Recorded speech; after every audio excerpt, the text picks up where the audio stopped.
कल बांग्लादेश में इलेक्शन हुआ और वहां नई बीएनपी की सरकार बनने का रास्ता लगभग साफ हो गया। ये साउथ एशिया के जियो पॉलिटिकल लैंडस्केप में एक इंपॉर्टेंट इवेंट था।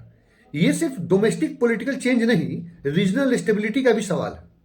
बांग्लादेश इंडिया का सबसे इंपॉर्टेंट नेबर है, जो भारत के साथ 4,000 किलोमीटर से ज्यादा लैंड और वाटर बॉर्डर शेयर करता है। इंडिया के नॉर्थ ईस्ट स्टेट्स की कनेक्टिविटी, सिक्योरिटी और ट्रेड काफी हद तक बांग्लादेश के साथ कोऑपरेशन पर डिपेंड करती है। पिछले कुछ सालों में, स्पेशली शेख हसीना के कार्यकाल में, भारत और बांग्लादेश का जो रीजनल रिलेशन था वो बहुत इंप्रूव हुआ था। उसमें बॉर्डर मैनेजमेंट में cooperation, counter terrorism coordination, trade और power sharing agreement, connectivity project, अब बहुत सारे रेल नेटवर्क बिछाए गए। पर जब से बीच में शेख हसीना के सरकार का तख्ता पलट हुआ, उसके बाद जो अंतरिम सरकार आई उसमें ये सब रिलेशन बहुत कमजोर हुए और दोनों देशों के बीच टेंशन बढ़ी थी। पर अब जो नई गवर्नमेंट आएगी उसकी फॉरेन पॉलिसी का डायरेक्शन इंडिया के लिए क्रूशियल होगा।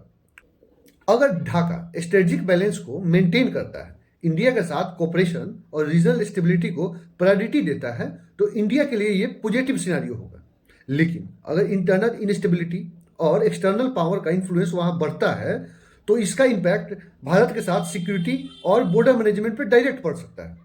इसलिए इंडिया का फोकस सिंपल होना चाहिए, इकोनॉमिकली ग्रोइंग और कोऑपरेटिव नेबरहुड। साउथ एशिया में स्टेबिलिटी का मतलब है प्रिडिक्टेबल ग्रोथ, और प्रिडिक्टेबल ग्रोथ का मतलब है लॉन्ग टर्म स्ट्रेटेजिक एडवांटेज। अब आगे देखिए, अभी तो चुनाव खत्म हुई है, नई सरकार बनती है, उसका भारत के प्रति क्या रवैया रहता है वो आने वाले 5-6 महीने में पता चल जाएगा। आप लोगों को क्या लगता है, ये बांग्लादेश की नई सरकार भारत के लिए कैसी साबित होगी?